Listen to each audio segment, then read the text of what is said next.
Para a alegria de vocês, mas acredito que de nem todos, o Café Profano está de volta. Hoje não tem print, não tem vídeo ou áudio, porque é o meu relato, a minha história, e eu não vou ser silenciado. Eu sou Kyria Wolf e sejam bem-vindos a mais um Café Profano.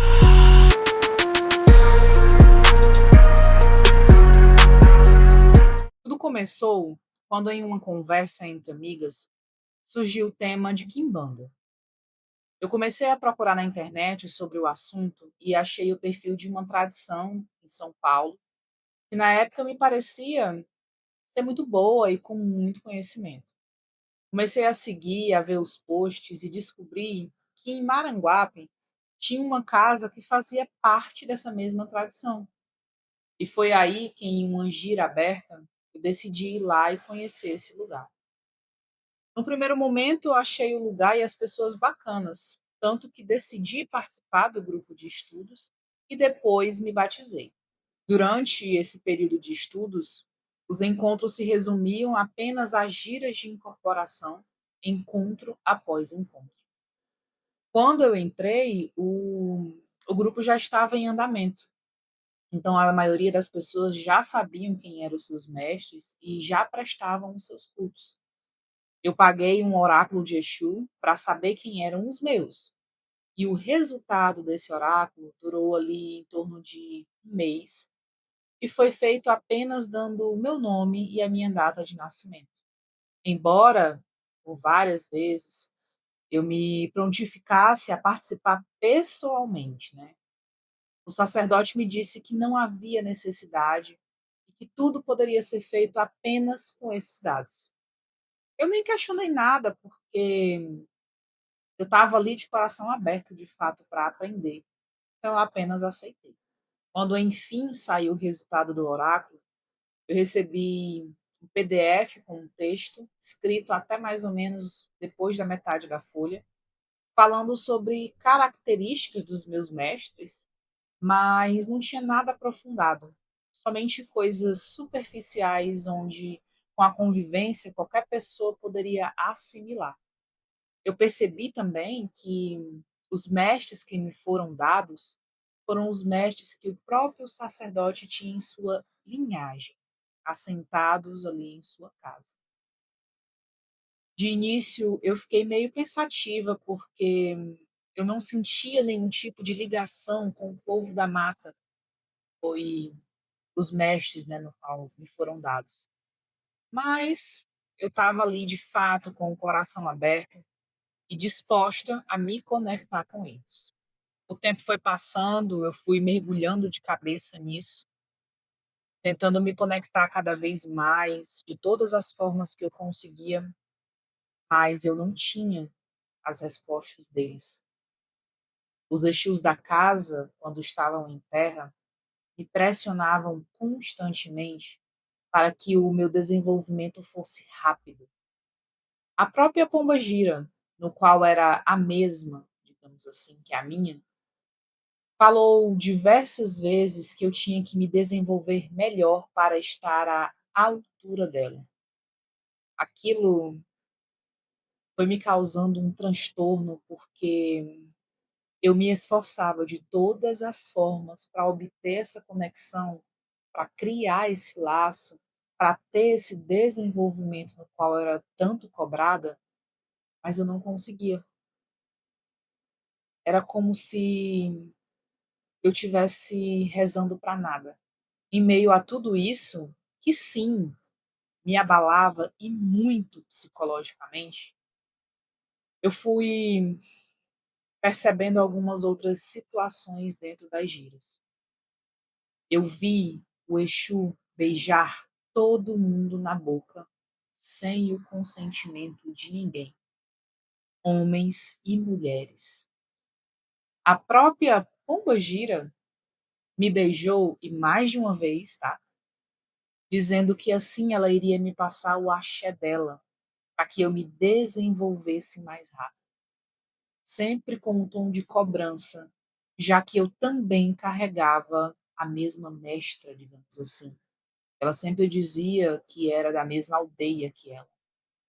E foi por esse motivo que ele, o sacerdote dessa casa, recebeu o apelido de Exu do Beijo. Porém, as situações já estavam tomando uma outra proporção. Nas giras, após as incorporações, eu comecei a passar muito mal mesmo, mesmo tomando todos os banhos solicitados. E em uma dessas giras foi quando eu sofri um assédio. Sim, um assédio. A minha incorporação, ela é consciente. Então, em um determinado dia, eu estava participando dessa gira de desenvolvimento. Eu estava incorporada. Quando o eixo do beijo saiu de onde ele estava, chegou tão perto de mim que encostou o seu corpo no meu e disse o seguinte: eu não posso ver uma pombagira das matas que eu fico louco. Vocês imaginam ouvir isso do seu próprio sacerdote? Nesse momento eu senti todo o corpo dele encostado ao meu, o peito, a barriga, inclusive as suas partes íntimas.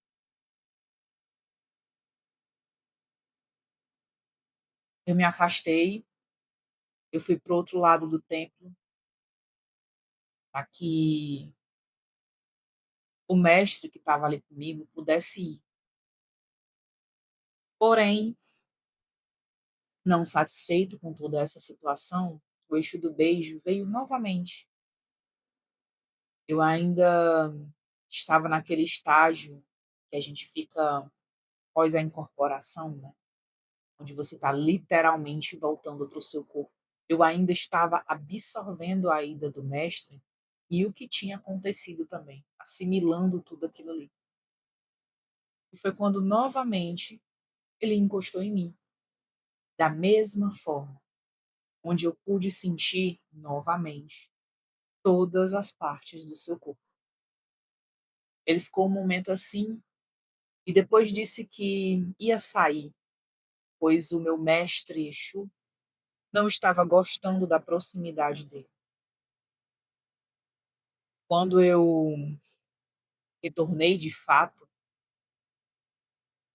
tentando assimilar ali o que tinha acontecido, foi complicado.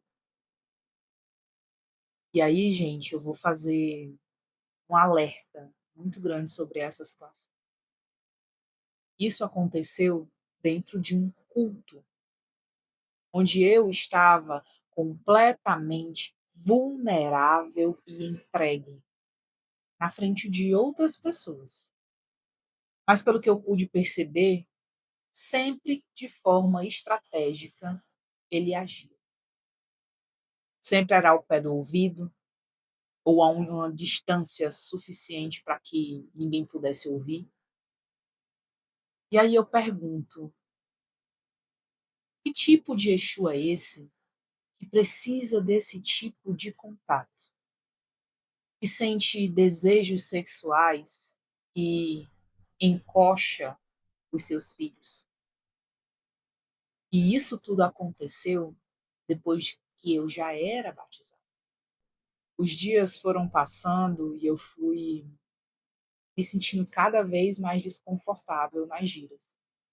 E isso prejudicava, inclusive, meu processo de incorporação, porque eu ficava nervosa e receosa com o que poderia acontecer ali naquele momento. Eu cheguei a conversar com as minhas irmãs sobre o que tinha acontecido, sobre essa situação. E elas, todas elas, relataram situações parecidas. A minha vida ela começou a ir de ladeira abaixo. Eu perdi o emprego, comecei a ter sérios problemas psicológicos, o meu corpo físico ficou completamente mexido e fraco. assim como o meu mental também. Eu realmente estava adoecendo dia após dia, sem falar no meu corpo espiritual, que estava ficando cada vez mais fraco. Eu me desvinculei da casa do Exu do Beijo e em seguida descobri que ele havia me dado os mestres errados. O oráculo que ele demorou tanto para entregar e que se vangloriava de ser o responsável de sua tradição estava completamente errado. E esse erro custou muito caro para mim. Grande parte dos meus problemas físicos, mentais e espirituais davam-se pelo culto errado da minha ancestralidade. Inclusive, em uma conversa com o próprio fundador da tradição, ele mencionou que só de olhar para mim sabia que os meus mestres de cabeça não eram de mata. Ou seja, tem muita coisa errada por aí. E eu vou ser bem sincera com vocês. Se não fosse a ajuda da minha sacerdotisa, das minhas irmãs e principalmente da deusa, eu não sei como eu estaria hoje aqui. Principalmente fazendo esse relato, alertando a vocês sobre tudo isso. Como vocês viram nos relatos do Café Profano, essas situações não aconteceram somente comigo. E o que tentam fazer é o que todo homem fazem com as mulheres: nos silenciar, nos chamar de mentirosas, nos colocar no papel de loucas. Mas há muito tempo as mulheres já estão ganhando voz e espaço, e eu vou dizer uma coisa: nós não nos calaremos. Que esse vídeo possa servir de alerta para vocês sobre como cultuar a ancestralidade de forma errada pode prejudicar. Tem resquícios no seu corpo físico, mental e espiritual. Por isso, muito cuidado ao adentrar em qualquer local.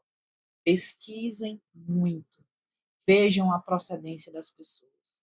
Mesmo com todos os cuidados, com todas as orientações, isso ainda aconteceu comigo. Então tenham cuidado. Bom, se você quer ter o seu relato aqui no Café Profano, na descrição desse vídeo eu vou deixar um e-mail para que vocês possam enviar as histórias de vocês e assim eles serem narrados aqui. E aquele recadinho de sempre, se você está gostando do nosso conteúdo, curte, comenta e compartilha. E esse foi o Café Profano de hoje.